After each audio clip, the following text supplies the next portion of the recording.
எனக்கும் இப்பவே திருச்சி மச்சம் ஒன்ன பார்த்து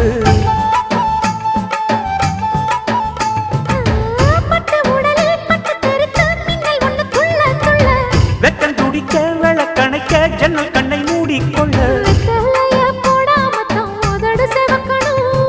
10 நாள் கழிச்சு தாண்டி கதவை திறக்கணும்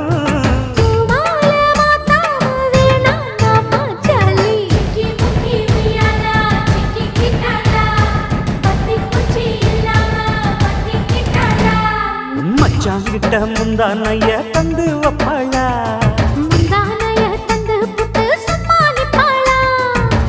பல